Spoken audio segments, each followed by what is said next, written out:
Hello बच्चों, आज का जो पेपर है हमारा सामाजिक विज्ञान का है, कक्षा 10वीं का। तो चलिए मिलान कर लेते हैं आराम से। थोड़ा पेपर थोड़ा अंदर डीपली पूछ लिया था, तो आप आराम से मिलान कर लीजिएगा क्वेश्चन को।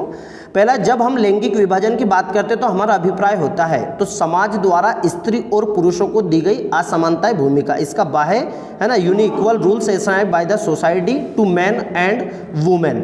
ओके, ऋण का औपचारिक स्रोत है सहकारी समितियां, है ना, अर्थात कोऑपरेटिव सोसाइटीज, इसका राइट आंसर है।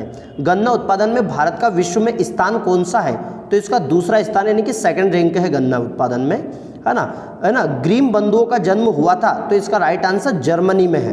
पहला इसका राइट आंसर हो गया। हिंदुस्तान सोशलिस्ट रिपब्लिकन आर्मी की स्थापना 1928 में हुई, है ना। छापाखाना प्रगति का सबसे ताकतवर औजार है और इससे बन रही जनमत की आंधी से निरंकुशवाद उड़ जाएगा, किसने कहा था? तो लुईस मार्शियल ने कहा था। रिक्त स्थान में उदारवादी राजनीतिज्ञ 831 फ्रैंकफर्ट संसद ने एक निर्वाचित सदस्य थे, 831 दिया है इसका। और भी यदि आपको कुछ लगते हैं कि सर इसमें मतलब कंफ्यूजन है, तो आप कमेंट में बता सकते हैं कि सर इसका कंफ्यूजन ये है। करेक्ट है। आगे देखिए, तो जाति पर आधारित सामाजिक विभाजन सिर्फ भारत में है। लोकतांत्रिक व्यवस्था राजनीतिक क्या है? तो समानता पर आधारित है। किस पर है? इक्वलेंट, है ना। भूमिगत जल नवीनीकरणीय संसाधन का उदाहरण है। अंतर्राष्ट्रीय स्तर पर संसाधन संरक्षण की वकालत 1968 में क्लब ऑफ रोम ने की थी। भारतीय तथा विदेशी सभी फिल्मों को प्रमाणित करने का अधिकार किसका है? तो केंद्रीय फिल्म प्रमाणन मंडल को है ना। सत्य असत्य सत्ता की साझेदारी विभिन्न समुदाय के बीच टकराव को कम करती सत्य है। हमारे संविधान में किसी एक भाषा को राष्ट्रभाषा का दर्जा नहीं दिया गया है, ये सत्य, बिल्कुल सत्य। दो भाषा को, है ना, एक भाषा किसी एक विशेष भाषा को दर्जा नहीं दिया गया है, तो सत्य है। भारत के क्षेत्रफल का लगभग 27% हिस्सा मैदानी क्षेत्र का, यह असत्य है, मैदानी क्षेत्र का नहीं है। बांध बहते जल को रोकने, दिशा देने या बहाव कम करने के लिए खड़ी की गई बाधा है, सत्य है। स्मिथ फील्ड में लंदन का सबसे पुराना कपड़ा बाजार था, यह असत्य, कपड़ा बाजार नहीं था, पशु बाजार था। विक्टोरिया कालीन ब्रिटेन में उच्च वर्ग के लोग कुलीन पूंजीपति वर्ग के हाथों में बने चीजों की तरजीह नहीं देते थे, तो यह असत्य है, वो देते थे, है ना। सही जोड़ी का कर लीजिएगा, सही जोड़ी कर लीजिएगा। रिपब्लिकन पार्टी है, तो इसका जो राइट आंसर क्या है?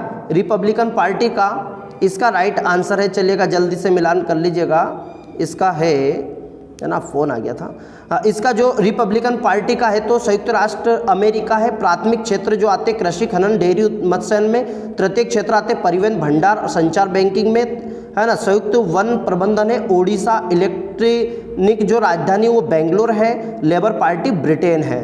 ओके, चलेगा। कमेंट भी करते चलिए, लाइक करिए भैया, बताइए और कितने नंबर आ रहे हैं। मानव विकास सूचकांक कौन सी संस्था जारी करता है? संयुक्त राष्ट्र विकास कार्यक्रम, यूएनडीपी। विश्व व्यापार संगठन का ध्येय क्या है? विदेशी उत्पाद, सेवाओं और नागरिक के बीच भेदभाव नहीं करना है। उपभोक्ता उद्योग क्या उत्पादन उपभोक्ताओं के सीधे उपयोग हेतु करते हैं, है ना। भाई भोसले कौन थे? तो ट्रेड यूनियन थे। असम का लोकप्रिय गीत ओ मोर अपुनर देश किसने लिखा? लक्ष्मीनाथ बेजवा बरो ने लिखा है। बेल्जियम सामुदायिक सरकार कौन करता है? तो विशेष भाषी समुदाय के लोग सरकार को चुनते हैं। जिस भाषा के अधिक लोग होते हैं, विशेष भाषी समुदाय के लोग इसको करते हैं। ओके, तो चलेगा, ये हमारा पूरा कंप्लीट हुआ। बताइएगा आपके कितने नंबर से आ रहे हैं। ओके, जय हिंद, जय मां भारत।